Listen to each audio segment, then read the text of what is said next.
Saul নামে এক ফরিসে ধার্মিক মানুষ বাস করত। সে ভাবল, যিশুকে যারা বিশ্বাস করে তারা মিথ্যা প্রচার চালাচ্ছে, এদের বন্দী করা উচিত, এমনকি মৃত্যুদণ্ডও দেওয়া যেতে পারে। শৌল একদিন দামেস্কে যাচ্ছিল যিশুর অনুগামীদের বন্দী করতে। হঠাৎ রাস্তায় এক উজ্জ্বল আলো তাকে ঘিরে ধরল। সে ঘোড়া থেকে পড়ে গেল আর একটি কণ্ঠস্বর শুনতে পেল, শৌল, তুমি আমার প্রতি এমন নিষ্ঠুর কেন?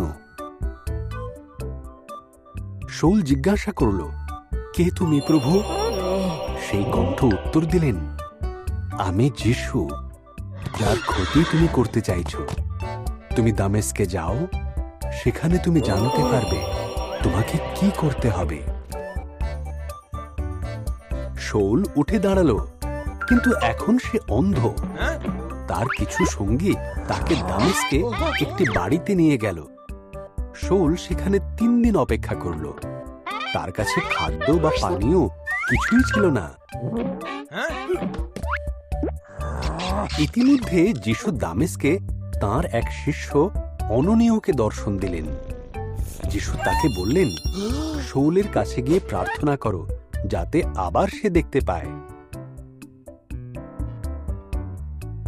অননীয় শুনে কাঁপতে কাঁপতে বলল, কিন্তু শৌল আপনার অনুগামীদের বন্দী করতে চেয়েছিল। যিশু বললেন, আমি জানি, তবু আমি চাই শৌল আমার কথা সাধারণ মানুষকে বলুক, সারা বিশ্বে প্রচার করুক আমার বাণী। অননীয় শৌলের কাছে গেল তার জন্য প্রার্থনা করতে।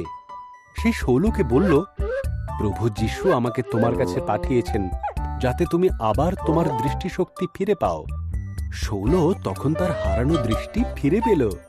তখন সে বাপ্তিস্ম নিল। যিশু শৌলকে সম্পূর্ণ পাল্টে দিলেন। আগে সে ছিল তার অনুগামীদের পক্ষে খুবই ক্ষতিকারক, কিন্তু এখন সে হলো মণ্ডলীর নেতা, যে সবাইকে প্রভু যিশুর সম্পর্কে বলতে লাগলো। তখন সে তার নামও বদলে রাখল পৌল।